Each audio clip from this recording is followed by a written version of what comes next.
En los distintos análisis y posturas que estamos fomentando y compartiendo desde el Comité 28 de noviembre a través de este podcast sobre este momento coyuntural histórico para el Uruguay y el mundo, hemos recorrido diversos puntos de vista abordados desde diferentes disciplinas. Si bien la pandemia dejará una secuela socioeconómica de gran impacto en nuestro país, también es un tiempo para pensar sobre varios otros asuntos globales y sistémicos. Cualquier análisis estaría incompleto si no toma en cuenta la historia, fenómenos pandémicos que sucedieron en el pasado y sus repercusiones, así como también las crisis económico-financieras, las guerras mundiales y otros momentos disruptivos de la historia universal, regional y local.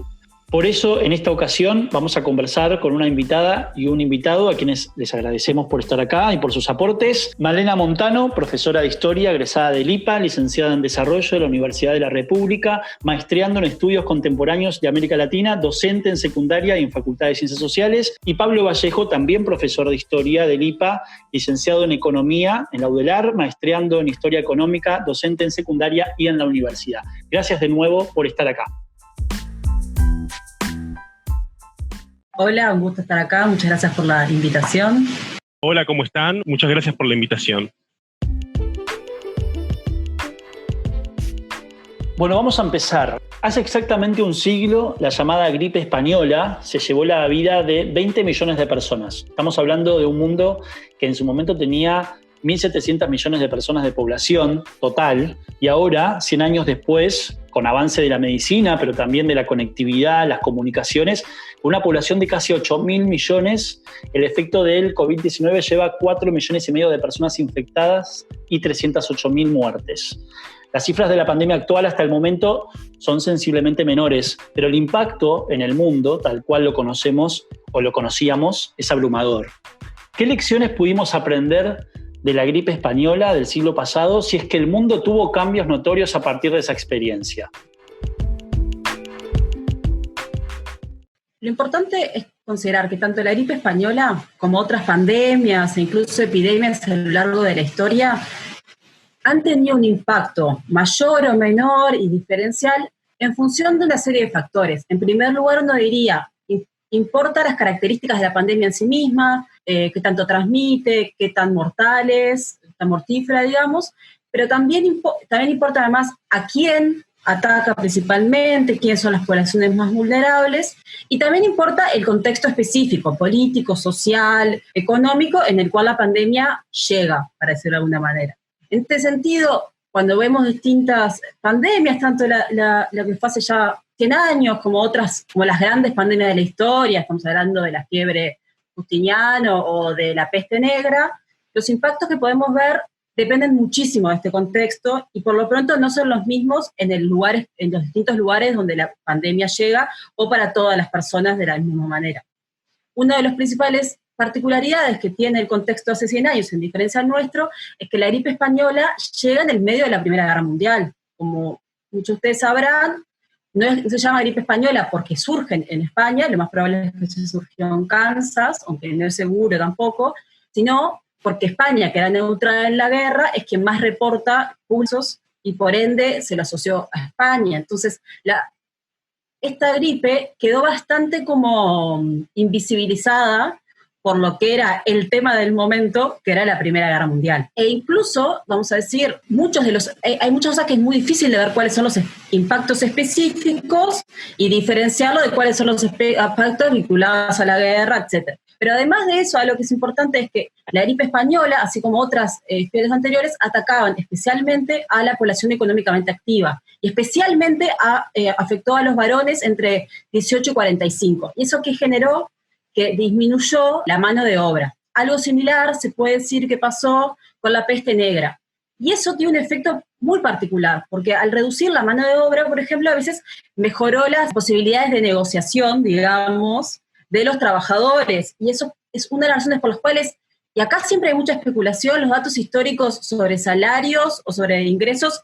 no suelen ser los mejores. Ahí capaz que Pablo, desde la historia económica, puede decir algo más, pero esto es un problema. Pero algunos indicadores señalan que muchas de estas gripes generaron posteriormente una mejora en los salarios o en los ingresos de trabajadores, en tanto mejoró su posición de negociación. No es algo que veamos como probable o posible en el caso del coronavirus, que afecta especialmente a población envejecida, que está fuera de muchos casos de su época económicamente activa, y que además debería tener un impacto muy fuerte como para tener ese tipo de impactos. Pero además siempre hay algo que tiene que ver con que la economía política afecta fuertemente qué pasa y qué impactos tiene. Entonces, no sé si la historia sí nos puede hablar de cómo algunos de estos efectos han generado. Hay quienes dicen incluso que la peste negra fue uno de los causantes a largo plazo del final del sistema feudal. O sea, hay efectos que tiene a corto e incluso a veces se hipotetiza a largo plazo. Pero es muy contextual y en ese sentido hay que ser muy cuidadosos. Sí es verdad que en este contexto coronavirus, por ejemplo, hay una tesis de doctorado en Uruguay de Pablo Brugnoni, que es doctor en ciencia política, que estuvo incluso en No Toquen Nada, que habla de la importancia que, por ejemplo, tuvo la peste del 57 para el cambio institucional y el proceso de secularización, que es algo que históricamente no fue considerado, que tuvo una importancia, pero este tipo de desastres muchas veces la historia lo subestima en su importancia, y ahora quienes se dedicaron a estudiarla son las nuevas vedettes de la historia, de la economía, de sus disciplinas, en tanto no es más que natural de entender que estos efectos tienen consecuencias, por lo menos en el corto plazo, y consecuencias económicas, políticas, sociales, culturales, etc.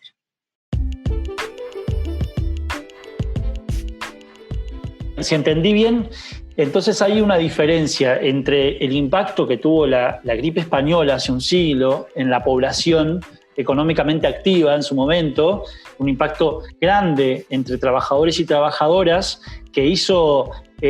un shock económico desde un lugar más bien de la fuerza de trabajo con el impacto del COVID-19 que tiene un impacto en la mortandad y en la enfermedad de la población económicamente inactiva en su mayoría, ¿no? Las personas, cuando hablamos de población de riesgo, hablamos de personas de mayor edad que no están necesariamente insertas en el mercado laboral, pero sí igual hay un efecto importante en la economía por lo que tiene que ver con la cuarentena y el parate de la producción. ¿Es así? Sí, en este sentido podemos decir que es relevante, que es otro tipo de población, la más vulnerable. De todas maneras, es usual que estas pandemias tengan un efecto disruptivo en la producción. En este caso, más vinculado, entre otras cosas, a que tenemos una producción que es más globalizada de lo que fue en otros momentos de la historia, de lo que nunca fue, y el hecho de que estemos en una economía cada vez más interconectada genera unos efectos fuertes en términos de, por ejemplo, la disrupción de las cadenas globales de producción, que genera primero, originalmente un shock en la producción, en la oferta, pero que también después, con todo lo que está sucediendo, genera efectos en la demanda. Y en ese sentido, esta pandemia, al igual que otras pandemias en el pasado, tiene efectos que vienen primero usualmente por el lado de la producción, pero también después por el lado de la demanda, y algunos sectores son claramente más afectados. En ese sentido, las pandemias del pasado, especialmente las zonas más atacadas de otras pandemias, nos hablan de qué pasa, y también de que en algunas pandemias hay una recuperación más rápida, o sea, es una forma de B, hay un shock rápido y la recuperación es más rápida, y la pregunta en parte es, bueno, en este caso también vamos a tener el escenario más prometedor, que es caída rápida, pero también recuperación rápida, o, por ejemplo, dado otros factores, podríamos estar frente al inicio de una nueva depresión. Todo eso no lo sabemos, la historia no nos lo puede decir. Sí, la historia nos puede decir, bueno, hay pandemias, en el pasado hay algunas que generaron efectos de crisis con recuperación rápida, y en otros los efectos no tienen esta recuperación tan inmediata, digamos. Bueno, Pablo, esta va para vos. Siguiendo con otros eventos históricos de alto impacto, como son los colapsos económicos, la crisis del 29, la Segunda Guerra Mundial y la reciente quiebra del sistema económico financiero global en 2008, esos eventos generaron distintos tipos de reacciones en los estados-nación para su respectiva recuperación social y económica, como recién también nombraba Malena. ¿Podríamos comentar cuáles fueron los cambios en la concepción del rol del Estado en esos eventos y tratar de explicar los motivos? Las crisis económicas han sido el gran motor de cambio tanto en la teoría económica como en el rol del Estado y en la concepción de las políticas económicas. Y en ese sentido uno puede identificar 4 o 5 jalones a lo largo de la historia. El primero de ellos, en la década del 70 del siglo XIX, es la primera crisis del capitalismo moderno, digamos, y fue una crisis marcada fundamentalmente por la sobreproducción. En ese contexto, que era un contexto de enormes cambios en la organización y gestión empresarial, marcado por la financiarización, el surgimiento del mercado de valores, la concentración empresarial, la formación de trust, de cártel, etc. En ese contexto, la respuesta de los Estados-nación europeos fundamentalmente a la crisis de sobreproducción fue la búsqueda agresiva de mercados internacionales. Y esto se manifestó de 2 maneras. La primera, mediante el proteccionismo del mercado interno respecto a la producción de aquellas potencias rivales con las cuales se disputaba la hegemonía mundial. La segunda reacción, y más importante en términos de su alcance mundial, fue la expansión imperial, que podemos situar fundamentalmente entre 1870 y 1914. En ese contexto histórico, las grandes potencias capitalistas lideradas por Inglaterra, pero también podemos incorporar a Francia, a Alemania y en un segundo orden a Estados Unidos y a Japón, aplicaron una política, digamos, agresiva de búsqueda de mercados a partir de la colonización directa de territorios en el África y el Asia y de mecanismos de dominio informal, como fue el caso de Estados Unidos en América Latina, sobre todo América Central y el Caribe, a partir de la diplomacia del dólar, de esto de imponer gobiernos títeres que estuvieran al servicio del capital norteamericano. En definitiva, digamos, en este primer contexto importante de crisis de finales del siglo XIX, el papel de los estados nacionales fue la defensa y garantizar los intereses del gran capital a partir de abrir las economías periféricas a las manufacturas de los países centrales, abrirlas también en tanto receptoras de capital y proveedoras de materias primas, al tiempo que protegían el mercado interno de las potencias rivales, ¿sí? Por eso algunos historiadores hablan de la falacia del libre comercio en ese periodo histórico, de un discurso que se propagaba a los 4 vientos como de difusión del liberalismo, cuando la práctica real de las grandes potencias era imponer por la fuerza el liberalismo comercial fundamentalmente al mundo periférico, pero las grandes potencias aplicaban fervientemente el proteccionismo. Un segundo momento, una segunda coyuntura crítica en este sentido del cambio en el rol del Estado está dada por la década del 30 y más en general por el periodo que va de 1929 a 1945. En la famosa crisis del 29, la gran depresión del capitalismo, que compartió con la crisis de finales del siglo XIX el aspecto de la sobreproducción como una de sus causas centrales, a las cuales se van a sumar también factores especulativos que de alguna manera derivan de esa financiarización incipiente de la economía mundial desde finales del siglo XIX. Y lo interesante de este contexto de los años 30-40 es que tenemos distintas teorías económicas y distintos proyectos de política económica en pugna. Por un lado, el liberalismo económico, que proclamaba que ante la crisis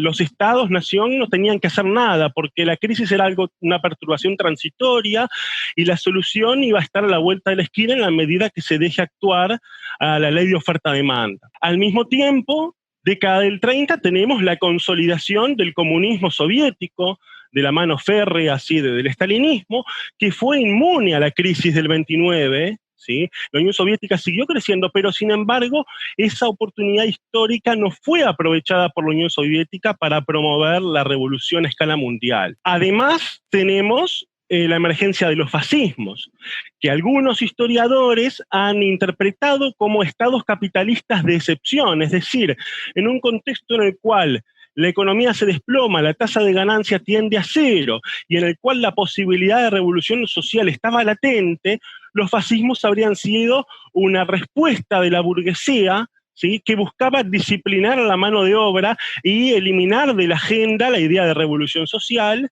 a partir, ¿no?, de una represión básicamente indiscriminada, y de restablecer condiciones que permitan un incremento en la tasa de ganancia. Sin embargo, la cuarta alternativa que va a surgir,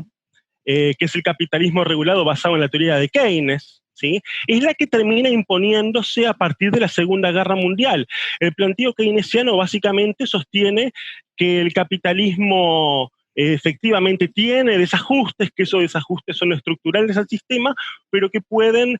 amortiguarse o reducirse con intervención estatal, fundamentalmente mediante políticas de fomento a la demanda agregada. Esta visión keynesiana termina imponiéndose a escala global y de Occidente, fundamentalmente de las potencias occidentales, después de la Segunda Guerra Mundial, y es lo que da origen a los llamados estados de bienestar keynesianos entre 1945 y la década del 70. En este sentido, también hay que señalar el papel de la Segunda Guerra Mundial, porque la Segunda Guerra Mundial implicó una innovación que quizás en este contexto actual de la crisis o eventual crisis o depresión que genera el coronavirus puede ser muy importante, que es el tema de la planificación de la oferta, ¿sí? Porque uno cuando piensa en las políticas keynesianas siempre piensa en términos de gasto público, de incremento de gasto público, pero de alguna manera la Segunda Guerra Mundial obligó a los estados a planificar la producción, debido al contexto de guerra, las economías de guerra. Y en una coyuntura como la que tenemos hoy en día de aparato productivo paralizado debido, ¿no?, al aislamiento y a la cuarentena, la planificación de la oferta puede ser un factor importante como, digamos, solución a la crisis, como factor de impulso adicional a las economías. En los años 70, la década del 70 del siglo XX, tenemos un tercer quiebre histórico en cuanto a las políticas económicas y las teorías dominantes. Los años 70 están marcados por las famosas crisis del petróleo del año 73 y 79, que a diferencia de las crisis anteriores de los años 30 y de finales del siglo XIX, estamos hablando de crisis que tienen su origen en problemas en la oferta. La suba desproporcionada de los costos de producción de la energía, particularmente, que desestabilizó toda la estructura productiva y hizo inviable ese esquema del estado de bienestar keynesiano que articulaba incrementos de ganancia y de salarios simultáneos en base a aumentos de productividad y a energía barata, ¿sí? Ese esquema de política económica se rompe con la disparada del precio del petróleo, y es allí, en ese contexto, que surge el neoliberalismo, o que se impone el neoliberalismo, porque en realidad el neoliberalismo, digamos, estuvo presente desde los años 40 como una postura minoritaria, pero relevante. El neoliberalismo va a proponer que la salida de esta crisis de los 70 pasa por implementar reformas estructurales, políticas de oferta que aspiren a, digamos, mejorar las condiciones de producción de las empresas. Y en ese sentido, básicamente, hay cuatro planteos que son la apertura comercial, es decir, eliminar todas las barreras proteccionistas, la desregulación financiera, es decir, la liberalización de los flujos financieros del mercado de capitales, la flexibilización laboral, en tercer lugar, entendida como la posibilidad de las empresas de adaptar la organización del trabajo en función de sus requerimientos, y finalmente la reforma del Estado mediante políticas de privatizaciones, desmonopolizaciones y demás. Este esquema de política económica neoliberal, digamos que hace sus primeras armas en la década del 70, de la mano de los gobiernos, ¿sí?, de Thatcher en Inglaterra, y en los 80 con Reagan en Estados Unidos, y el caso de Chile en América Latina, la dictadura pinochetista muy claramente, pero se consolida como modelo a escala mundial en la década del 90, de la mano de la caída del socialismo real, ¿no, verdad?, del colapso del bloque comunista. Ese mundo neoliberal es el que entra en crisis en el 2008. ¿Sí? La crisis del 2008 puede interpretarse como la crisis de ese capitalismo neoliberal hiperfinanciarizado a partir de burbujas especulativas en el mercado bursátil, en el mercado de la deuda pública, y de alguna manera la crisis del 2008 vuelve a plantear el debate entre intervencionismo y no intervencionismo, entre neoliberales y post-keynesianos, digamos, que es un debate que hoy en día, ¿sí? 2020, no está saldado. Es un debate que se reabre con la crisis del 2008. Pasaron 12 años y la realidad es que el mundo no terminó de salir de la crisis del 2008 cuando aparece este cimbronazo, sí, con el coronavirus. Y en ese contexto de la crisis del 2008, los estados adoptaron distintas estrategias, algunas más de corte liberal, otras más de corte intervencionista. En el caso de Estados Unidos, por ejemplo, la hiperexpansión monetaria, la sobreemisión del dólar como herramienta típicamente keynesiana para salir de la crisis, y el contraste más notorio sería con la Unión Europea, que luego de aplicar políticas fiscales expansivas a inicios de la crisis, terminó derivando hacia políticas de ajuste fiscal draconianos, ¿no verdad?, sufridos fundamentalmente por la Europa mediterránea. La ensayista canadiense Naomi Klein decía, previo a la crisis de 2008, esta que vos traes, Pablo, ahora, a lo último, tenía una reflexión optimista y decía algo así: no siempre reaccionamos a los golpes volviendo atrás. En el marco de una crisis, a veces crecemos rápido. Este tipo de mensaje fue el que quiso dar también el presidente francés, Macron, el 12 de marzo, cuando estaba empezando la cuarentena a nivel mundial, ya con un par de semanas de cuarentena a nivel mundial, cuando proponía interrogar el modelo de desarrollo en el cual se internó nuestro mundo desde hace décadas y que devela sus fallas a la luz del día. También se planteaba eso de interrogar las debilidades de nuestras democracias. Algo similar a lo que en 2008 hizo su antecesor Sarkozy, que proponía poner fin a la idea de los mercados, esa idea de que los mercados siempre tienen la razón. Sin embargo, aparentemente, más allá de los discursos, la situación, como decías vos, desde la crisis de 2008 a esta parte se mantuvo incambiada, ¿no? Esa crisis del neoliberalismo que se planteó entre poskeynesianistas y entre liberalismo no terminó de saldarse y cae esta pandemia y este evento disruptivo del coronavirus. ¿Cuál es el rol, entonces, de los liderazgos mundiales en estos momentos? ¿Cuáles son los ejemplos de la historia que podríamos traer? La crisis generada a partir del coronavirus pone sobre la mesa cuestiones que de alguna manera ya eran de público conocimiento. Este tránsito hacia un nuevo orden mundial que no sabemos muy bien qué características iba a tener y que en este momento se ve inmerso en una incertidumbre aún mayor. En primer lugar, algo que se pone de manifiesto es, y lo planteo como pregunta, pero también como afirmación en parte, el colapso definitivo de los organismos supranacionales, ¿sí? El papel de la OMS en este contexto ha sido muy ambivalente, con recomendaciones a nivel de política sanitaria que no han sido lo suficientemente claras ni coherentes entre sí, al punto tal que ha tenido enfrentamientos directos, en algunos casos muy violentos, en particular con la figura de Donald Trump. Y esta crisis que vemos a nivel de la Organización Mundial de la Salud ya la veníamos viendo en otras instituciones de carácter supranacional desde hace mucho tiempo. En cuanto a la situación concreta de algunos estados, en primer lugar me interesa hacer alguna puntualización sobre la Unión Europea. Esa Unión Europea que surgió como un proyecto de integración económica y en un horizonte de largo plazo también de integración política, queda de manifiesto con esta crisis su gran fracaso, ¿sí? Cada estado, cada país ha tomado medidas a su tiempo, a su ritmo y mostrando muy escasa coordinación entre ellos. Así también vemos los resultados, la distinta prevalencia de la enfermedad y las distintas tasas de mortalidad entre países. El caso de Rusia es muy interesante porque al inicio de toda la crisis del coronavirus, Rusia aparecía como muy bien posicionado, con niveles de contagio muy bajos, e incluso con Rusia brindando ayuda a países europeos que se estaban viendo muy afectados, como Italia.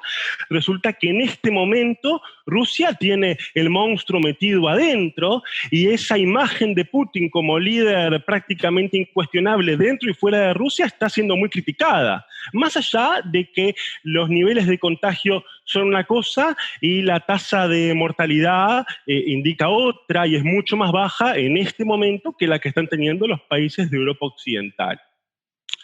Por otro lado, la situación de Estados Unidos. Un Trump que debido a la prosperidad económica, el crecimiento económico de los últimos años parecía que tenía la reelección asegurada, y de alguna manera esta crisis sanitaria que ha pegado con todo en los Estados Unidos, con más de 90.000 muertos en este momento y 1.300.000 contagiados, pone de manifiesto no solo digamos, una crisis de su liderazgo, sino un desplome de su popularidad que se ha reflejado en las últimas encuestas, y de alguna manera también es un cuestionamiento las posibilidades de reelección en las elecciones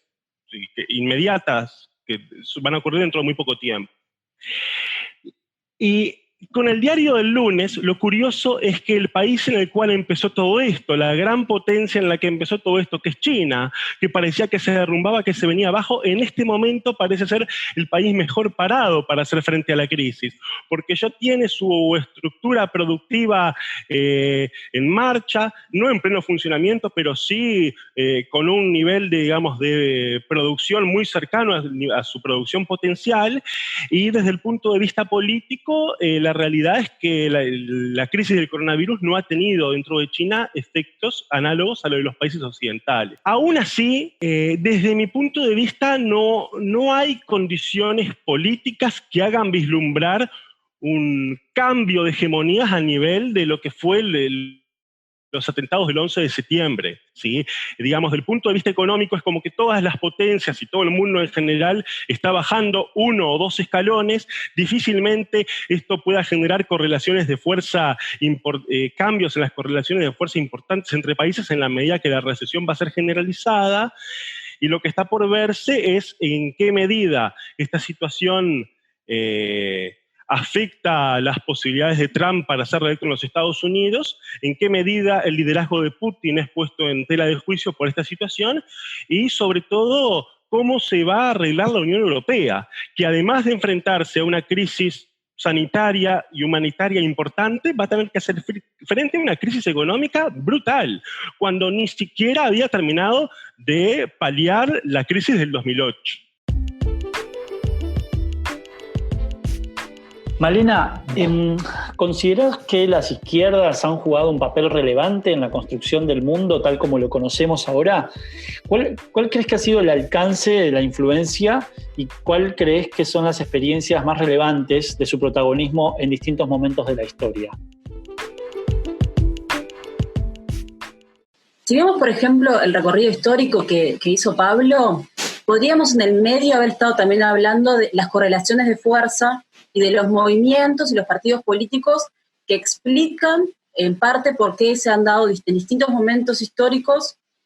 distintas políticas públicas, distintas salidas a estas crisis y a estos cambios. Y en ese sentido, por ejemplo, cuando hablamos de lo que pasó después de la Segunda Guerra Mundial, durante lo que algunos llaman los años dorados del capitalismo, que probablemente aplique bastante más a los países centrales que para todos nosotros, aunque a veces desde Uruguay hablamos como si a nosotros también nos correspondería en esos años, o se generaliza la experiencia específica de los países centrales. Pero si estamos hablando, por ejemplo, de los años dorados del capitalismo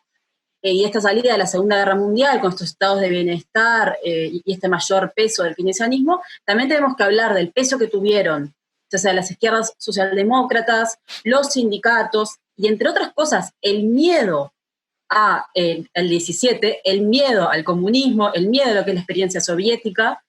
que genera, vamos a decir, que los capitalistas en ciertos contextos estén más dispuestos a dar concesiones a, por ejemplo, los movimientos de trabajadores en términos tanto de salarios como de peso en las decisiones políticas y los avances de los partidos laboristas, de la socialdemocracia. Entonces, cuando vemos la historia, vemos que el peso que tiene tanto la izquierda en sus formulaciones políticas, los laboristas, los socialdemócratas, como también el movimiento de trabajadores y otros movimientos sociales, afecta, entre otras cosas, cómo se sale de la crisis, qué políticas públicas hay, qué rol cumple el mercado, cómo se lo regula, cómo no se lo regula, el control social. Todo esto es resultado, entre otras cosas, de las correlaciones de fuerza, y ahí la izquierda tiene un rol. Y en ese sentido, parte de lo que explica, vamos a decir, algunas diferencias entre crisis donde se sale con los trabajadores más fortalecidos y que termina viendo una mejora de las condiciones de los trabajadores, y en otras, como pasa en el 2008, donde los grandes favorecidos terminan siendo los capitalistas, especialmente el corazón del capitalismo financiero, tiene que ver con estas correlaciones de fuerza. De esta manera, en este contexto de tanta incertidumbre a nivel internacional, a nivel de los países, a nivel del orden internacional, que de alguna manera parece que todo está por verse, el rol que van a tener las izquierdas también es una incertidumbre. Y es una incertidumbre porque ha habido además ciertas lucecitas que indican que puede tener un mayor peso la izquierda en estos años que lo que ha tenido en las décadas anteriores de derrota tras derrota. Y ahí está la pequeña primaverita de Sanders, que ya fue ahogada, está lo que pasó en Inglaterra con el Partido Laborista, pero la izquierda está en una situación donde viene en la retaguardia hace muchos años y es una incertidumbre ver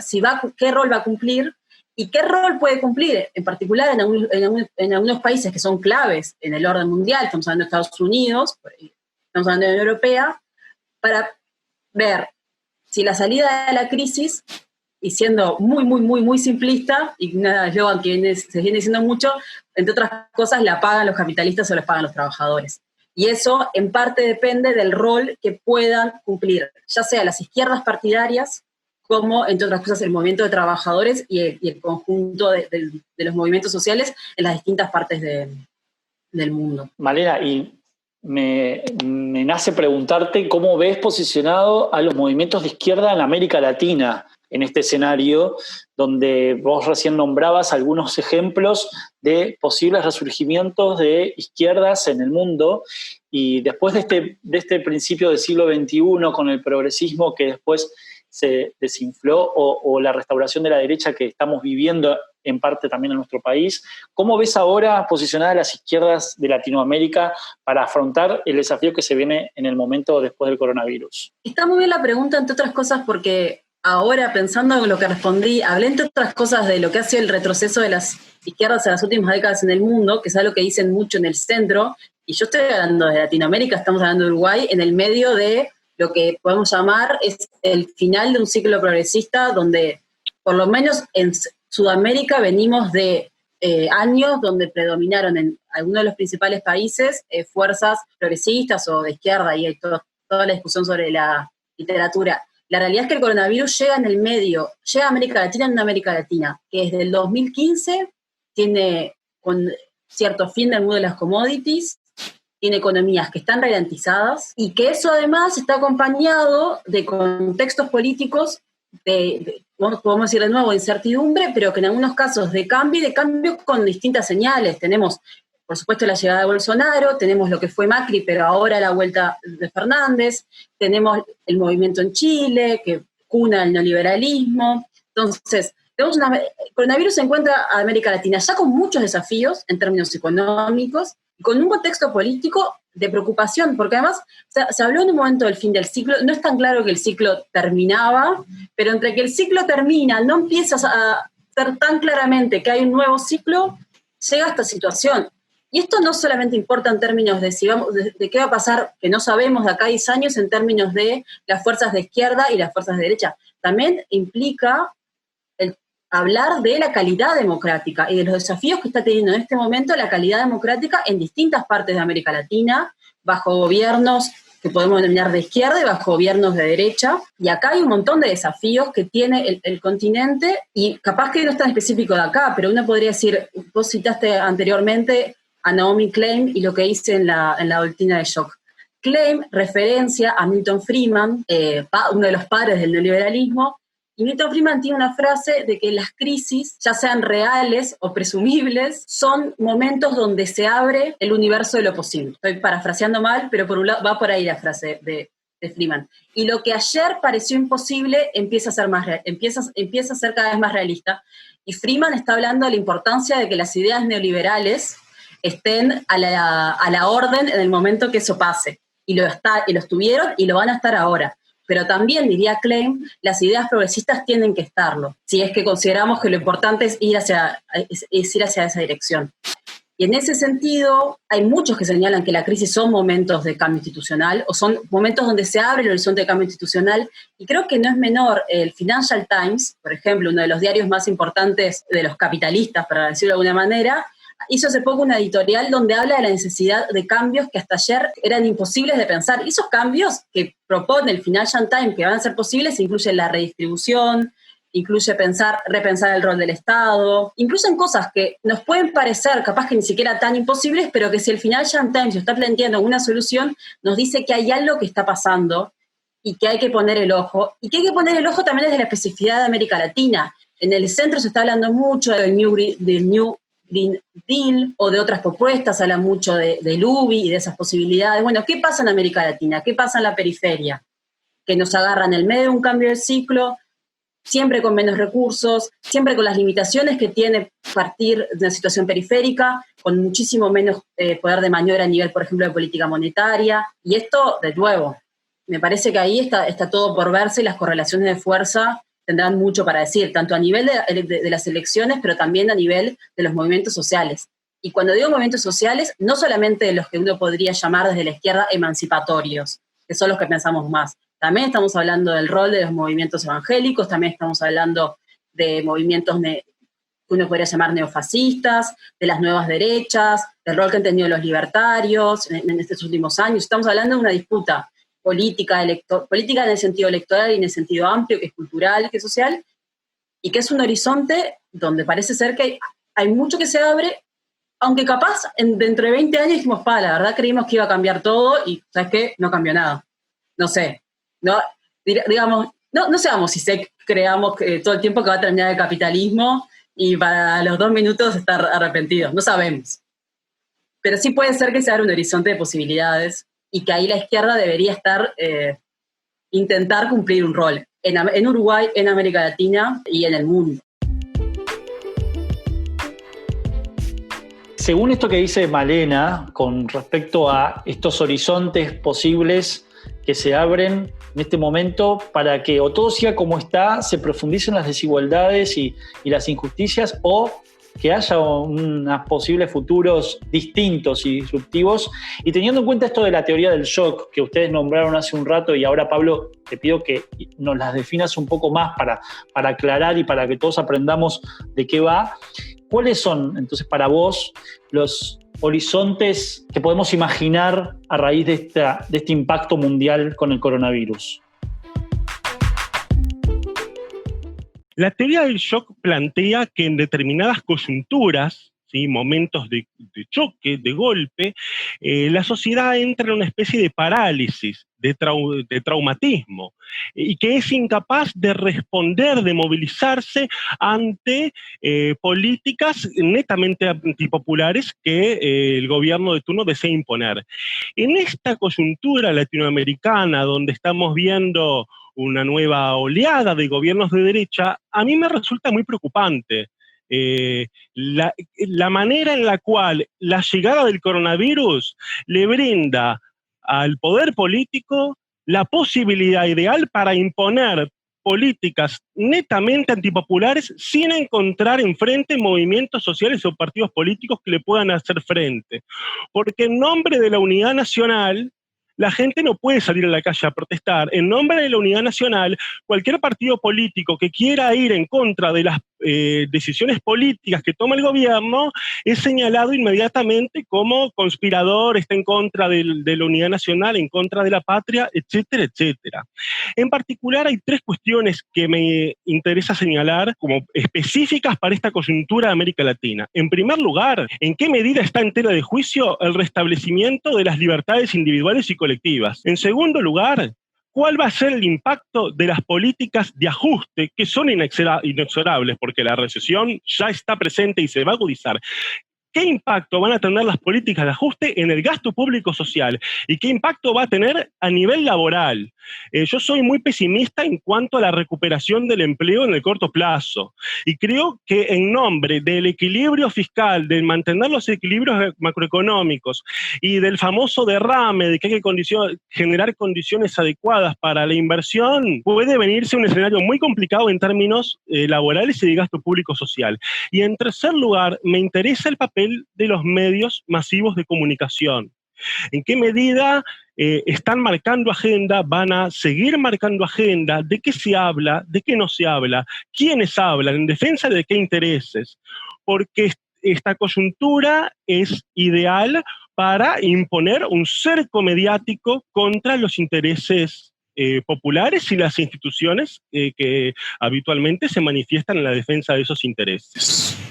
Complementando un poco lo que decía Pablo, creo que también es importante considerar que, como bien él decía, estamos en una situación de un capitalismo que nunca terminó de salir de la crisis del 2008 y que en el medio ya tenía una crisis que se le venía por delante inevitable, que es la incompatibilidad entre el actual modelo de desarrollo y la sustentabilidad. Y en ese sentido, hay muchos que señalan, incluyendo Klein, si lo que tenemos no es solamente, pequeño spoiler, de lo que puede llegar a ser la situación dentro, ya en algunos lugares, pero especialmente del mundo, dentro de varias décadas, si no hacemos algo en términos de la catástrofe ambiental global.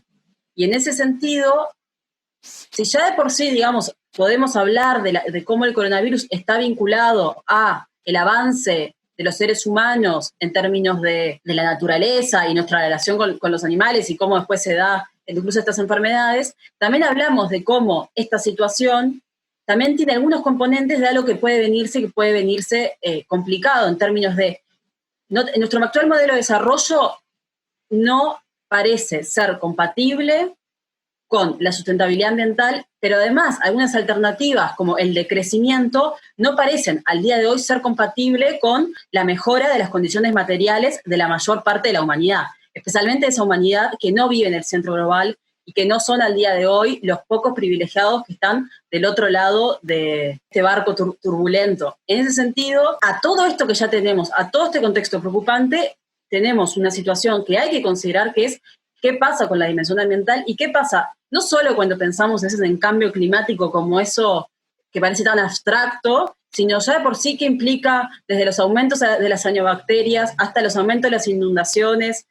¿Qué pasa? Uno de los ejemplos que da Klein al respecto de la doctrina del shock tiene que ver con cómo el huracán de Katrina fue utilizado para privatizar los servicios en la recuperación del huracán. Entonces, es importante pensar tanto las cosas en las cuales lo que está pasando nos puede hablar de lecciones y desafíos y tensiones para este futuro y ya este presente cruzado por la cuestión ambiental, pero también pensar esto, que de alguna manera el coronavirus, al igual que la crisis ambiental, son inevitables, son cosas que nos están sucediendo y que nos van a suceder y que van a seguir sucediendo,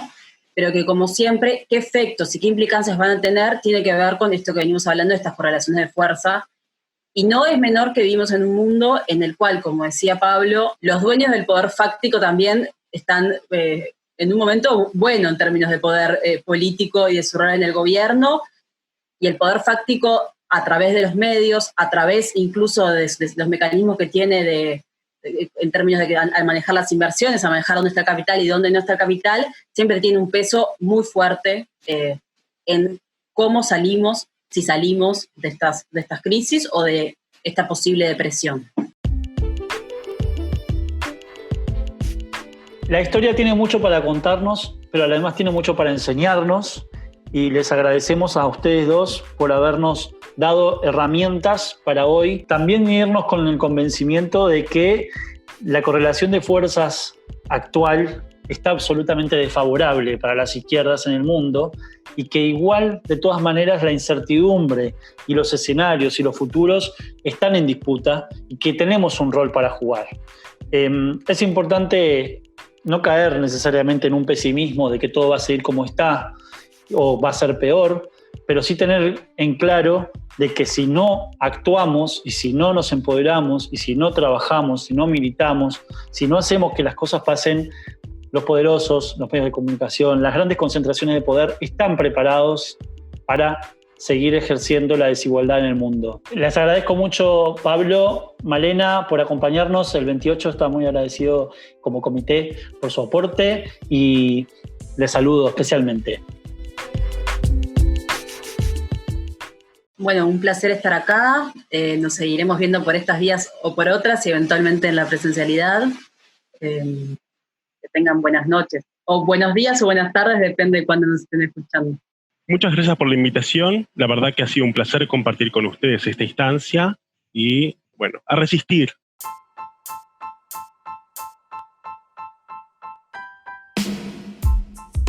Gracias de nuevo a ambos. Les dejo un saludo y nos encontramos en el próximo episodio de Coronavirus, un podcast del 28.